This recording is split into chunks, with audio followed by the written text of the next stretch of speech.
Next topic आएगा law of conservation of linear momentum. Momentum का formula क्या था? P equal to mv।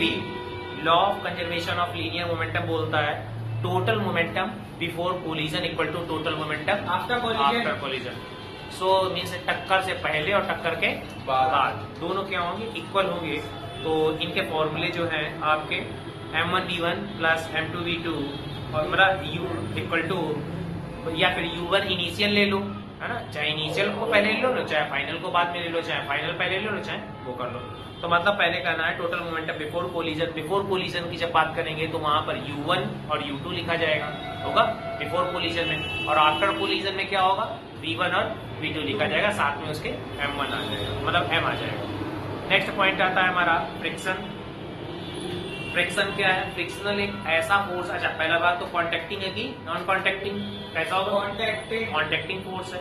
तो कॉन्टेक्टिंग में ये आ जाएगा, जब तक कॉन्टेक्ट में नहीं आएंगी दो बॉडीज तब तक ये फ्रिक्शनल फोर्स नहीं लगेगा।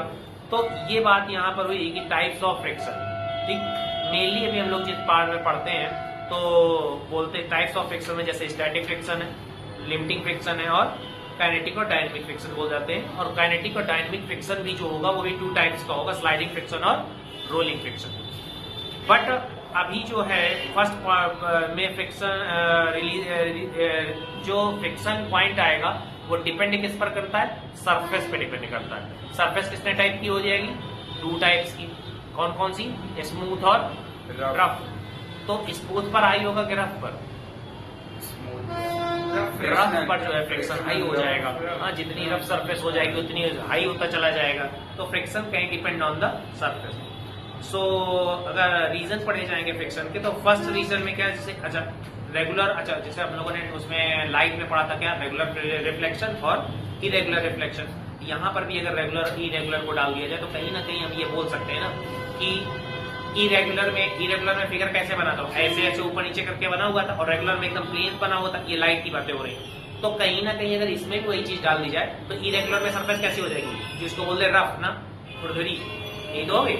और इसमें और जो रेगुलर में बोला गया था वहां पर, तो यहाँ पर भी रेगुलर मान लो यहाँ पॉलिश एकदम बोल जाए कैसा? स्मूथ सरफेस की बात हो जाएगी। ठीक है, तो रफ सरफेस पर फ्रिक्शन हाई होगा।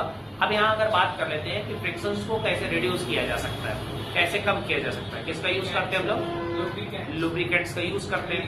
तो लुब्रिकेंट्स क्या है? These type of substance reduce the friction. ऐसे सब्सटेंसेस होंगे जो कि फ्रिक्शन को कम करने का काम करेंगे, लाइक ऑयल, ग्रीस, ये सब चीजें जो होंगी। और बॉल बेरिंग भी हो जाएगी, होगी।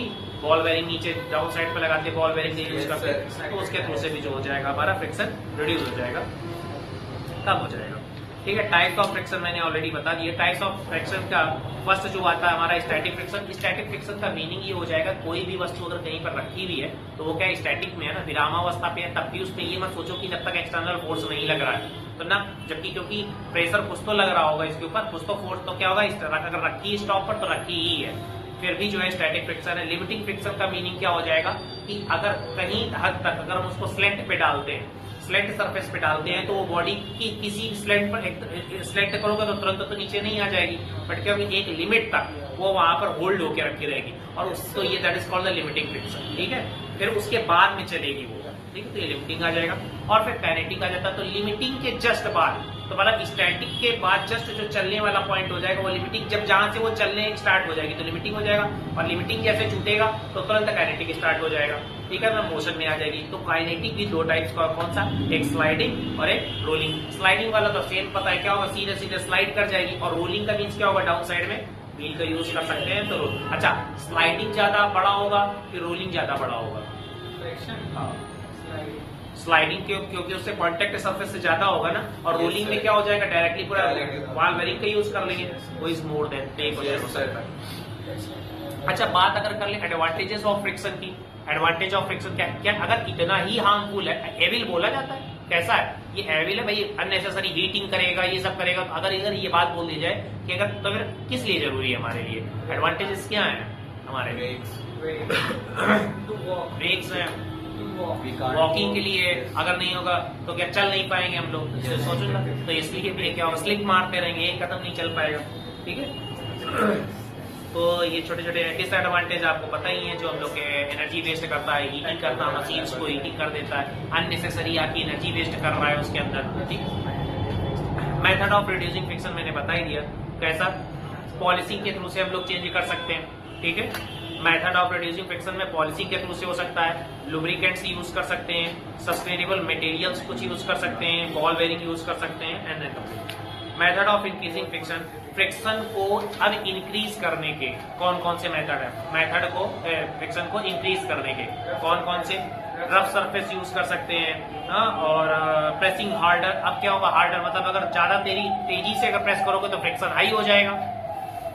एंड लास्ट पॉइंट आएगा एडहेसिव मटेरियल, मतलब क्या होगा, कुछ ऐसे मटेरियल्स यूज होंगे जो कि स्टिक होंगे, चिपचिपे मटेरियल यूज होंगे। ठीक है, तो उसके पीछे जो होगा आपका फ्रिक्शन जो होगा इंक्रीज हो जाएगा। नेक्स्ट पॉइंट आएगा सेंट्रीपिटल फोर्स है। Centripetal force F equal to तो आपको फॉर्मूला पता ही, mass into acceleration, and centripetal का होगा जो सेंटर की तरफ लगने वाला, टुवर्ड द सेंटर। तो और लास्ट वाला सेंट्रीपिटल हो जाएगा, और लास्ट आएगा सेंट्रीफ्यूगल फोर्स आएगा, जिसके हम नोट्स हम उसमें प्रोवाइड करा देंगे, और ये चैप्टर आपका कंप्लीट हो जाएगा। तो मोशंस के जितने भी पॉइंट्स हैं और जो इसके नोट्स हैं वो आपको डिस्क्रिप्शन में मिल जाएंगे, वहां से आप कॉपी कर लीजिएगा। Thank you so much.